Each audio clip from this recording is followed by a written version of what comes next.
নমস্কার, আপনারা দেখছেন চেতনা টিভি। সঙ্গে রয়েছি আমি স্মৃতি।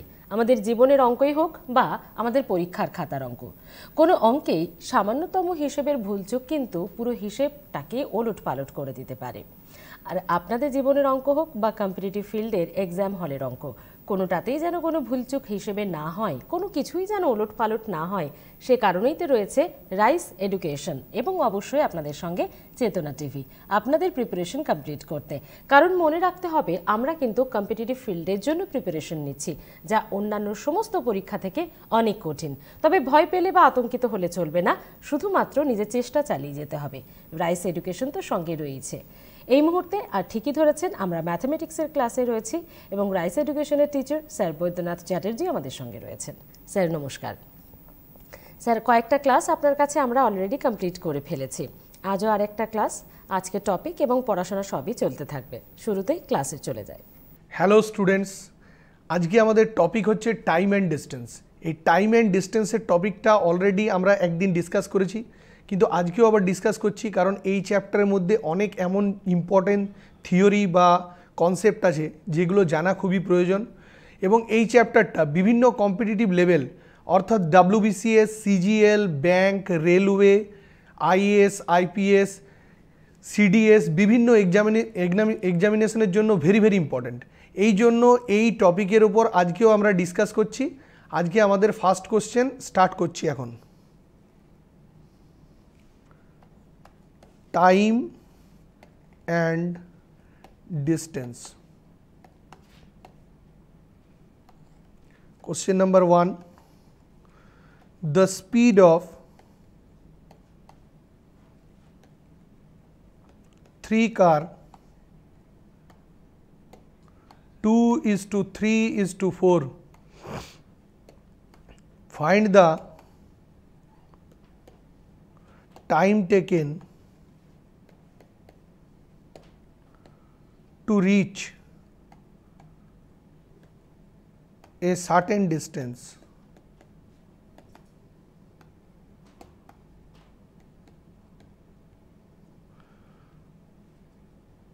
And find time ratio. The speed of 3 car 2:3:4. Find the time taken to reach a certain distance and find the time ratio. অর্থাৎ টাইম রেশিওটা এখানে ডিফাইন করতে হবে। স্পিড রেশিওটা কী দিয়ে আছে? 2:3:4। তাহলে আমাদেরকে যেটা বের করতে হবে সেটা হচ্ছে টাইম রেশিও। আমরা অলরেডি এর আগে জেনে এসেছি যে স্পিড রেশিও এবং টাইম রেশিও কি হয়। স্পিড রেশিও এবং টাইম রেশিও রিভার্স হয়। তাহলে আমরা সেই অ্যাপ্লিকেশনটাই দেখব। স্পিড রেশিও যদি দুটো ট্রেনের বা কারের A:B হয়, তাহলে টাইম রেশিওটা কি হবে? টাইম রেশিওটা হবে B:A। স্পিড রেশিও যদি A:B হয়, তাহলে টাইম রেশিওটা হবে জাস্ট রিভার্স, অর্থাৎ B:A। কিন্তু যদি তিনটে কোয়ান্টিটির স্পিড দেওয়া থাকে, তিনটে কোয়ান্টিটি অর্থাৎ A:2B:C, তিনটে কোয়ান্টিটির স্পিড দেওয়া থাকলে তাদের টাইম রেশিও কীভাবে ডিফাইন করব? 1/A, 1/B আর 1/C। তিনটে কোয়ান্টিটির যদি স্পিড দেওয়া থাকে তাহলে তাদের টাইম রেশিও হবে জাস্ট রিভার্স। A এর রিভার্স হবে 1/A, B এর রিভার্স হবে 1/B আর C এর রিভার্স হবে 1/C। তাহলে A, B এবং C এই তিনজনের LCM কত? এই তিনজনের LCM হচ্ছে ABC। A, B এবং C এই তিনজনের LCM অফ ABC, এটা হচ্ছে ABC। তাহলে LCM দিয়ে তিনটে কোয়ান্টিটিকে আগে আমরা মাল্টিপ্লাই করব। তাহলে ABC divided by A, ABC divided by B, ABC divided by C, ABC divided by A, ABC divided by B আর ABC ডিভাইডেড বাই C। এখানে A ক্যান্সেল হলে BC, এখানে B ক্যান্সেল হলে AC আর এখানে C cancel হলে AB। অর্থাৎ তিনটে কোয়ান্টিটির যদি স্পিড দেওয়া থাকে তাহলে টাইম রেশিওতে যখন আমরা মুভ করব তখন সেগুলো রিভার্স হবে। A এর রিভার্স হচ্ছে 1/A, B এর রিভার্স হচ্ছে 1/B, C এর রিভার্স হচ্ছে 1/C। এবার ABC তিনজনের LCM কত? ABC। তাহলে ABC দিয়ে আমরা মাল্টিপ্লাই করলাম। ABC divided by A, ABC divided by B আর ABC divided by C। Cancel করলে BC is to CA is to AB। এবার আমরা যে প্রবলেমটা অ্যারাইজ করেছিলাম সেই প্রবলেমটা ডিসকাস করব। স্পিড রেশিওগুলো কত দেওয়া ছিল? স্পিড রেশিও দেওয়া ছিল 2:3:4, এটা দেওয়া আছে স্পিড রেশিও। এটা যদি স্পিড রেশিও হয় তাহলে টাইম রেশিওটা কি হবে? জাস্ট রিভার্স, অর্থাৎ 1/2, 1/3 আর 1/4। স্পিড রেশিও যদি 2:3:4 হয় তাহলে টাইম রেশিও হচ্ছে 1/2, 1/3 আর 1/4। এবার এলসিএম অফ 2, 3 আর 4, 2, 3 আর 4 এর এলসিএম কত হয়? 2, 3 আর 4 এর এলসিএম হয় 12। 2, 3 আর 4 এদের এলসিএম 12, তাহলে সবাইকে 12 দিয়ে মাল্টিপ্লাই করব। 12 দিয়ে মাল্টিপ্লাই করলে কত হবে? 6, 2 6 যা 12, 3 4 যা 12 আর 4 3 যা 12, অর্থাৎ টাইম রেশিও হচ্ছে 6:4:3। টাইম রেশিও হচ্ছে 6:4:3। স্পিড রেশিও যদি 2:3:4 হয় তাহলে টাইম রেশিও হচ্ছে 6:4:3। এখানে যদি যে কোনো একটা কোয়ান্টিটি অর্থাৎ ডিস্টেন্স বা স্পিডের ভ্যালু দেওয়া থাকে, যে কোনো একটা কোয়ান্টিটি অর্থাৎ ডিস্টেন্স বা স্পিডের ভ্যালু দেওয়া থাকে, তাহলে কিন্তু আমরা ইজিলি টাইমটাকে আইডেন্টিফাই করতে পারবো। স্পিডের ভ্যালু যে কোনো একটা কোয়ান্টিটি যদি দেওয়া থাকে তাহলে কিন্তু ইজিলি আমরা টাইমটাকে অর্থাৎ কত মিনিট এবং কত মিনিট টাইম লাগবে সেটা আমরা ইজিলি আইডেন্টিফাই করতে পারবো। এবার আমরা নেক্সট প্রবলেমে অ্যারাইজ করছি। Walking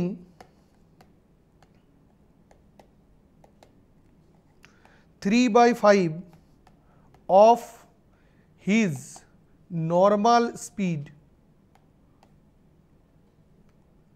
3/5 of his normal speed, a person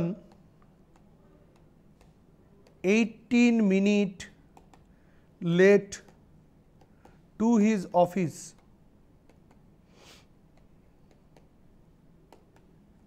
find the normal time. কোশ্চেনটা একবার ডিসকাস করব। বলছে walking 3/5 of his normal speed, say normal স্পিডে যে স্পিডে মুভ করতো তার 3/5 স্পিডে এখন মুভ করছে। এই মুভ করার জন্য তার 18 মিনিট লেট হচ্ছে অফিসে পৌঁছাতে। ফাইন্ড দ্য নর্মাল টাইম, অর্থাৎ নর্মাল টাইমটা কত ছিল। তাহলে এই কোশ্চেনটা সলভ করতে গেলে আমরা XYZ কোনো কিছু ধরার বা কোনো কিছু ধরে সলভ করার কোনো প্রয়োজন নাই। আমরা ভেরি ইজিলি ইউনিট থিওরি দিয়ে এই কোশ্চেনটাকে আমরা সলভ করতে পারবো।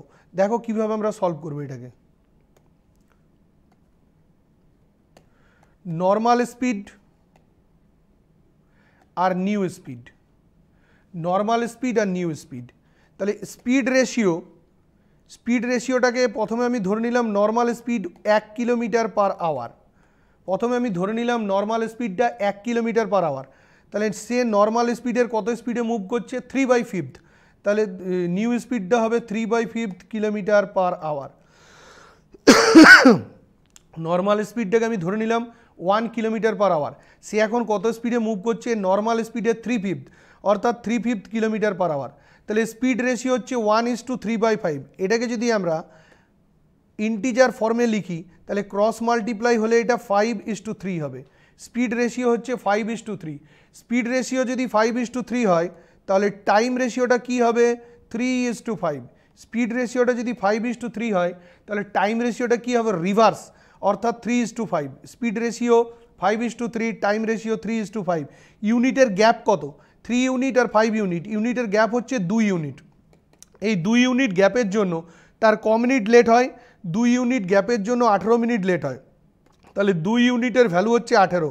3 ইউনিট আর 5 ইউনিট, 3 আর 5 এর গ্যাপ কত? 2 ইউনিট। এই 2 ইউনিট গ্যাপের জন্য কত মিনিট লেট হয়? 18 মিনিট। তাহলে 2 ইউনিট যদি 18 মিনিট হয়, 1 ইউনিট কত মিনিট হবে? 9 মিনিট। 2 unit 18, 1 unit 9। আমাকে কোনটা আইডেন্টিফাই করতে বলেছে? Normal time. নর্মাল টাইম মানে কত ইউনিট? 3 ইউনিট। তাহলে 3 ইউনিটটা কত হবে? 9 3 27, অর্থাৎ 27 মিনিট। 9 3 27 অর্থাৎ 27 মিনিট। আমরা প্রবলেমটাকে আরেকবার ডিসকাস করব।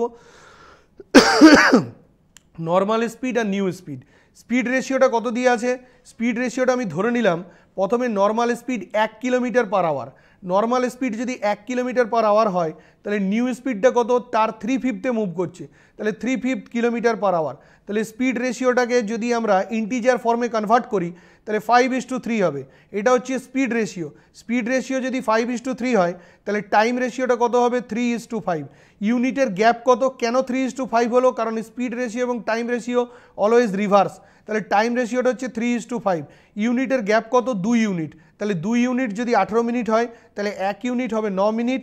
আর আমাকে কোনটা আইডেন্টিফাই করতে বলেছে, নর্মাল টাইম, অর্থাৎ 3 ইউনিট। 3 ইউনিটের ভ্যালু কত, 27 মিনিট। তাহলে আমরা খুব ইজিলি জাস্ট ফ্র্যাকশন অফ সেকেন্ডে কোশ্চেনগুলো টেকনিক অ্যাপ্লাই করে সলভ করতে পারছি। এবং কম্পিটিটিভ লেভেলের বিভিন্ন exam, WBCS, CGL, bank, railway, IAS, IPS, আরও ভেরিয়াস টাইপ অফ এক্সাম, এই এক্সামগুলোতে টাইম ফ্যাক্টরটা হচ্ছে মেন ইম্পর্ট্যান্ট ফ্যাক্টর। অর্থাৎ 25 মিনিটে যদি আমাদের 25টা কোশ্চেন বা 20 মিনিটে যদি আমাদের 25টা কোশ্চেন সলভ করতে হয় তাহলে এক একটা কোশ্চেন 1 মিনিট করে আমরা টাইম পাবো। সেই 1 মিনিটের জায়গায় আমরা 1 সেকেন্ডে সলভ করব। তাহলে আমরা নেক্সট কোশ্চেনে মুভ করছি। Question number 3, a person cover a distance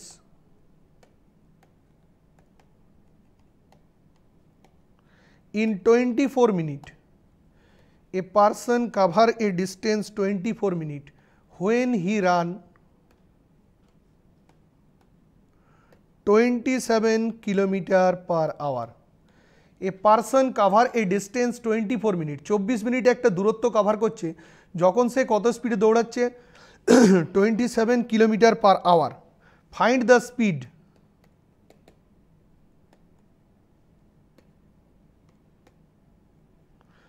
at which he must run to reduce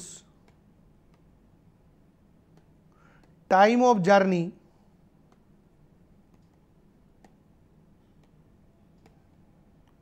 in 18 minutes. কোশ্চেনটা একবার ডিসকাস করা যাক। A person cover a distance 24 minute, একজন ব্যক্তি একটা ডিস্টেন্স 24 মিনিটে কাভার করছে যখন সে কত স্পিডে দৌড়াচ্ছে, 27 kilometre per hour. Find the speed at which he must run to reduce the time of the journey in 18 minute. তাহলে এই কোশ্চেনটাতেও কিন্তু আমরা স্পিড রেশিও এবং টাইম রেশিওর কনসেপ্টটা অ্যাপ্লাই করব। স্পিড রেশিও এবং টাইম রেশিওর কনসেপ্টটা কিন্তু ভেরি ভেরি ইম্পর্ট্যান্ট।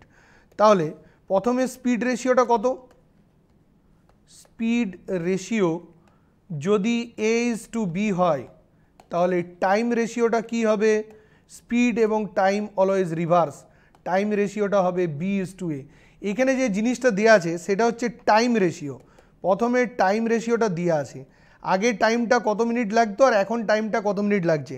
আগে তার টাইম লাগতো 24 মিনিট, আগে তার টাইম লাগতো 24 মিনিট, এখন সেই টাইমটা লাগছে 18 মিনিট। আগে তার টাইমটা লাগতো 24 মিনিট, এখন সেই টাইমটা লাগছে 18 মিনিট। তাহলে টাইম রেশিওটা গিভেন, টাইম রেশিও দেওয়া আছে 24:18। 24:18 মানে 6×4 = 24, 6×3 = 18, 4:3। এটা হচ্ছে টাইম রেশিও। 6 দিয়ে ক্যান্সেল করলে 6×4 = 24, 6×3 = 18, 4:3। এটা দিয়ে আছে টাইম রেশিও। টাইম রেশিও যদি 4:3 হয় তাহলে স্পিড রেশিওটা কত হবে, টাইম রেশিওটা যদি 4:3 হয় তাহলে স্পিড রেশিওটা হবে 3:4।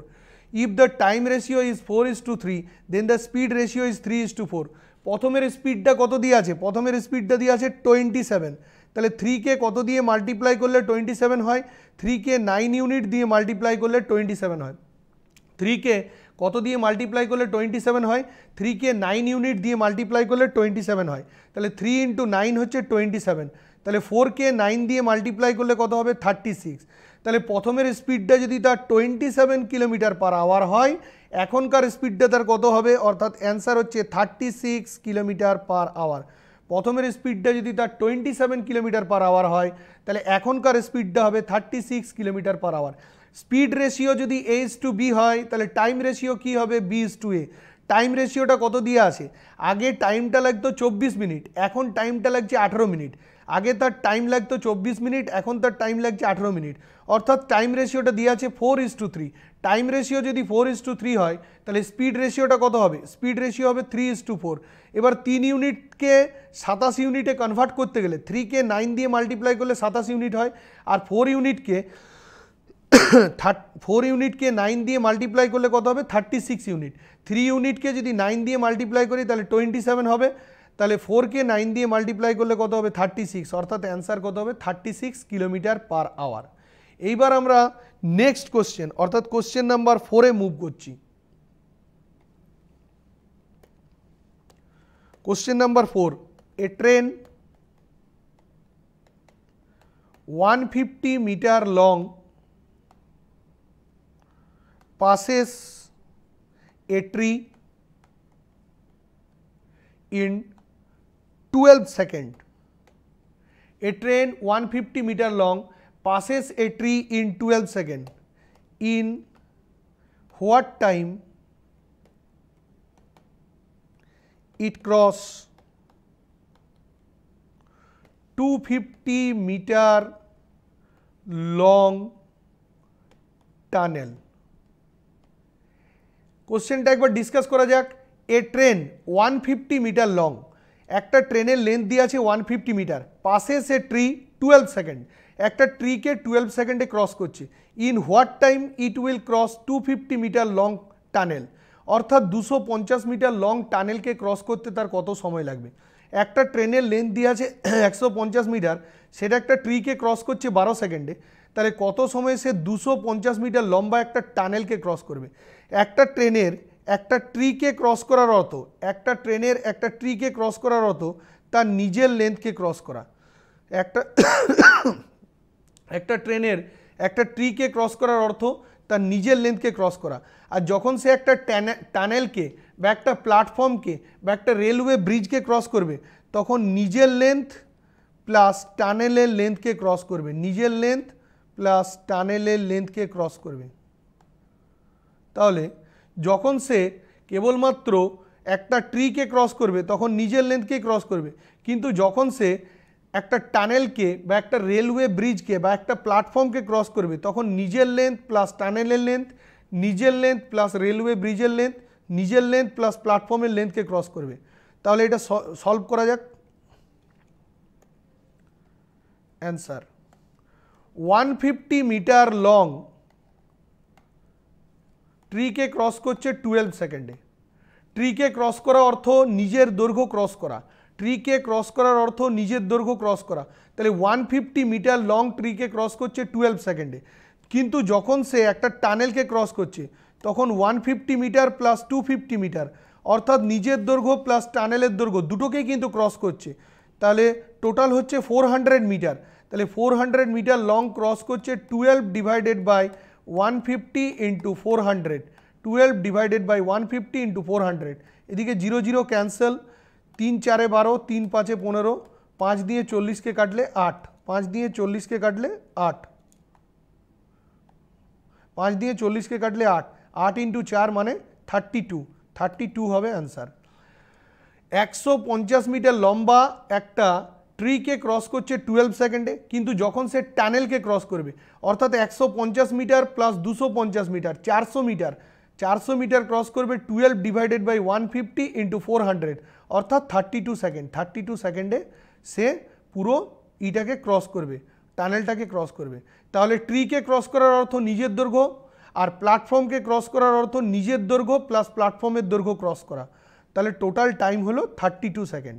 32 সেকেন্ডে সে টানেলটাকে ক্রস করলো। এই জায়গাগুলো একটু মাথায় রাখতে হবে স্টুডেন্টসদের, কারণ কম্পিটিটিভ এক্সামের ক্ষেত্রে কিন্তু এগুলো মোস্ট ইম্পর্ট্যান্ট হয়ে থাকে। একদম স্যার, বাকিটা বুঝবো, তবে একটা ছোট্ট বিরতির পর। একটা বিরতির পর দেখা হচ্ছে আপনাদের সঙ্গে এই ম্যাথামেটিক্স ক্লাসে। সঙ্গে থাকুন।